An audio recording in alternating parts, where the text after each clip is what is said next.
Diceritakan, Brawijaya raja terakhir kerajaan Majapahit memiliki seorang selir bernama Siu Banci ibunda Raden Patah. Akan tetapi, Ratu Dwarawati yang kelak akan menjadi permaisuri cemburu dan terpaksa Brawijaya harus menceraikan Siu Banci. Aku tak sudi melihat wajahmu di tanah Majapahit ini. Pergilah.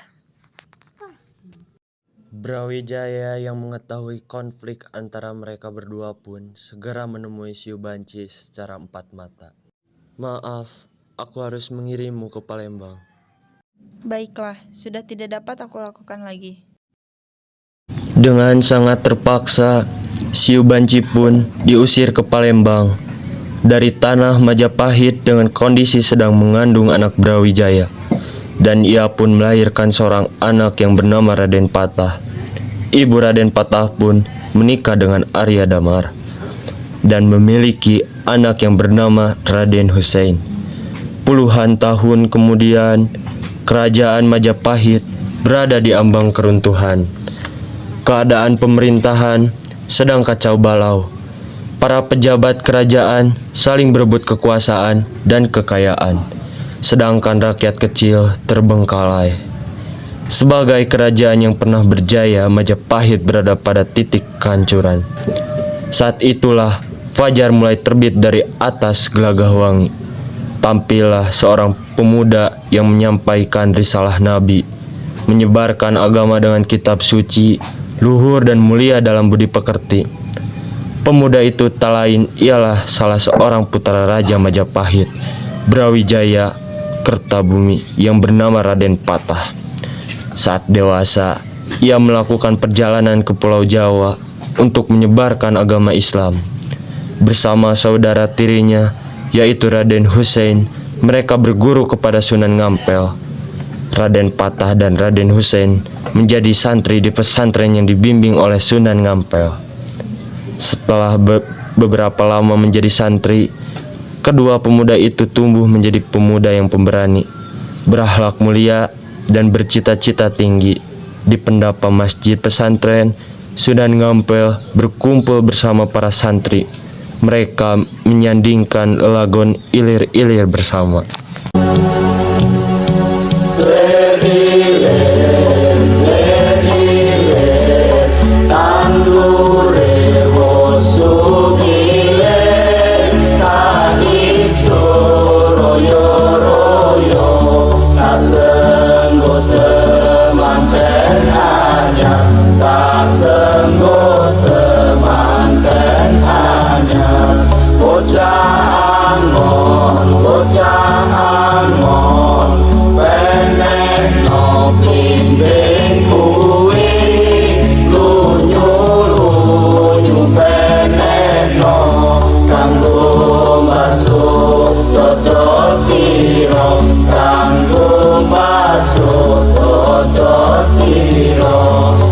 Anak Mas Patah, anak Mas Hussein.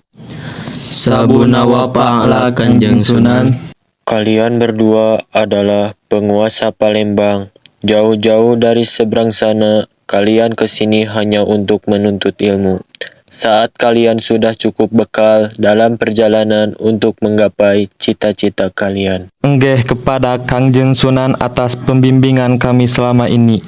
Saya sendiri ingin menyertai kepada Kangjeng Sunan untuk menyertai belajar agama kepada Kangjeng Sunan dan membantu sebisa saya. Niatmu sungguh mulia, anak Mas Patah. Saya sangat senang mendengarnya. Tetapi, apa yang menjadi cita-citamu sendiri, anak Mas Patah? Saya bercita-cita menyebarkan agama Islam di seluruh Pulau Jawa. Pulau Jawa ini hendaknya menjadi pusat penyebaran agama Islam hingga nanti wilayah-wilayah di luar sana menikmati indahnya ajaran Islam Kangjeng Sunan. Baiklah, sudah waktunya kalian untuk melangkah.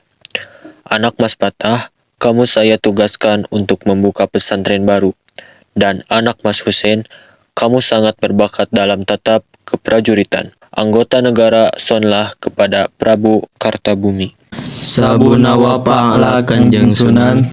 Raden Patah dan Raden Hussein menghadap Prabu Kertabumi.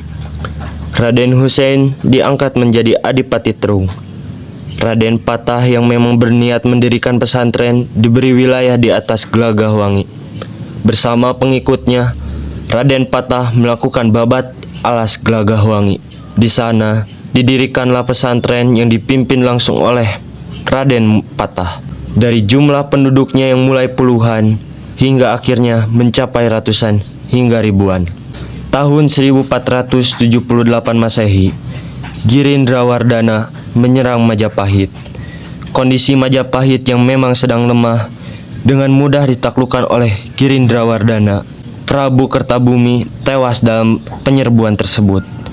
Majapahit dikuasai oleh Girindrawardhana. Jatuhnya Majapahit menggerakkan hati Raden Patah. Dengan restu para sunan, Raden Patah memberangkatkan pasukan Islam untuk menyerang Girindrawardhana. Wahai segenap penduduk Gelagah Wangi, Majapahit telah jatuh di tangan Girindrawardhana. Ayahanda Prabu Kertabumi telah mangkat. Kita sudah lama membentuk sebuah kelompok, sebuah jemaah yang memikul nisalah Islam. Sudah saatnya kita membuktikan kekuatan kita, bukan kekuatan fisik atau kekuatan bersenjata, tapi kekuatan iman kita. Segenap prajurit siap berdiri di garis depan Kanjeng Gusti. Bagus sekali, akan tetapi ketahuilah kita membutuhkan segenap kekuatan hala. Diharapkan semua penduduk Gelagah Wangi, prajurit, petani, dan pedagang untuk berangkat menyerang Girindrawardhana. Kaula siap mangkat Kanjeng Gusti. Siap berangkat. Allahu Akbar, Allahu Akbar, Allahu Akbar. Bismillahirrahmanirrahim. Pasukan siap takbir. Allahu Akbar.